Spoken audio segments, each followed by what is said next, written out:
Aldous Huxley anticipó desde 1958 lo que ocurriría. Mediante métodos cada vez más efectivos de manipulación mental, cambiará la naturaleza de las democracias. Permanecerán las viejas formas pintorescas, las elecciones, los parlamentos, las supremas cortes y todo lo demás. Pero la sustancia subyacente será una nueva clase de totalitarismo no violento. Se equivocó.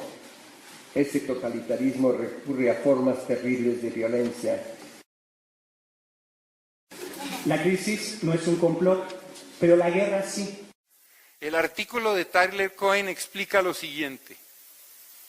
Hemos tenido paz relativa y en términos absolutos desde la finalización de la Segunda Guerra Mundial. Y pasa a decir en términos técnicos que la única manera de superar el estancamiento, o la mejor, y dice entre paréntesis sin que yo la proponga, es una guerra de la magnitud que correspondería a nuestros tiempos. Esa eliminación de excedentes no es que se proponga, es que se necesita desde la lógica de la crisis del capital. El capital está enfrentando una crisis de sentido inverso a la nuestra. Estoy hablando de sistema, no de personas, no de grupos económicos. Hay un proyecto de muerte. Cito a un señor que se llama Agamben y dice: el totalitarismo moderno puede ser definido como la instauración a través del estado de excepción de una guerra civil legal que permite la eliminación física no solo de los adversarios políticos, sino de categorías enteras de ciudadanos que por cualquier razón resultan no integrables en el sistema político.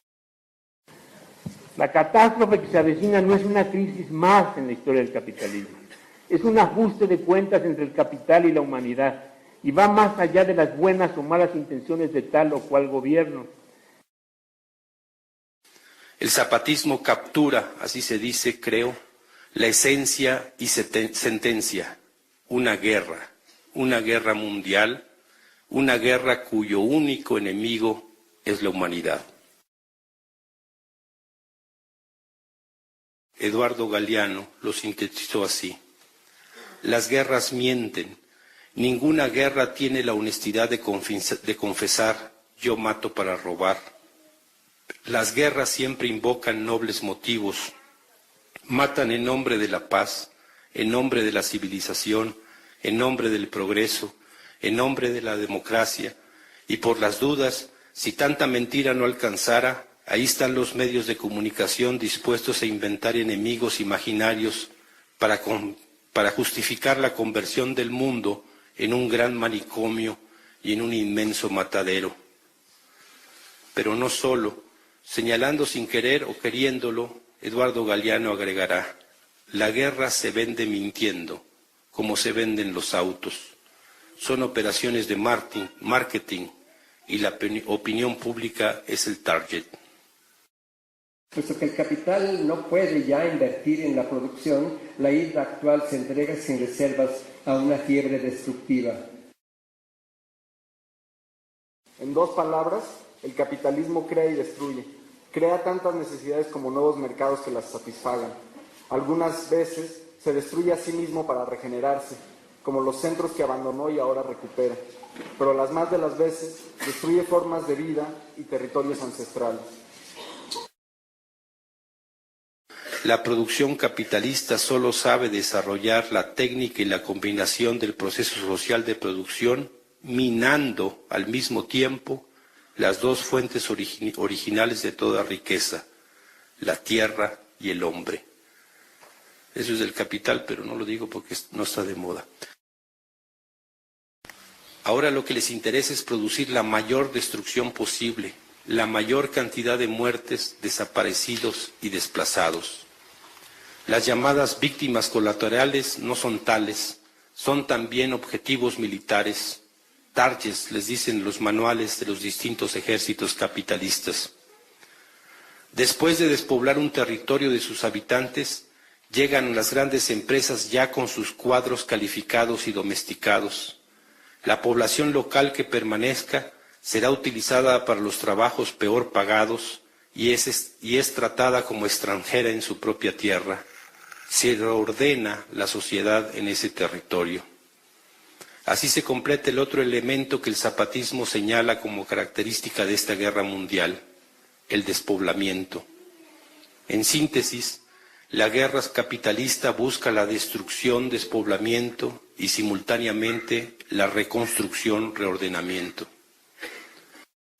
En suma, lo que el pensamiento crítico parece descubrir en la genealogía de la hidra se puede resumir en una palabra: guerra. La guerra no solo está en el origen del sistema capitalista, está en todos y cada uno de sus saltos cualitativos. La guerra es la medicina que el capitalismo le administra al mundo para curarlo de los males que el capitalismo le impone. El navío del sistema navega con su lema hecho declaración de principios, programa y plan de acción. Guerra siempre, guerra mundial, destrucción total. El escrito se titulaba Discurso sobre el colonialismo. Comienza así. M. Césaire. Una civilización que se demuestra incapaz de resolver los problemas que suscita su funcionamiento es una civilización decadente. Una civilización que opta por cerrar los ojos ante sus más cruciales problemas es una civilización herida. Una civilización que hace trampa con sus principios es una civilización moribunda. Habría que estudiar cómo la colonización opera para descivilizar al colonizador, para embrutecerlo en el sentido literal de la palabra, para degradarlo, para despertar sus ocultos instintos a la codicia, a la violencia, al odio racial, al relativismo moral. Colonización, cabeza de puente en una civilización de la barbarie, de donde en cualquier momento puede brotar la negación pura y simple de la civilización. Al llegar a este punto extremo que dice, nos instala en pleno salvajismo aullante, Aimé Césaire ha tocado la palabra clave de todas las rebeliones, ese resorte último que cuando es comprimido al extremo por el modo inhumano de una dominación, salta y hace saltar en añicos todo. La humillación impuesta, la humillación vivida, la humillación sufrida.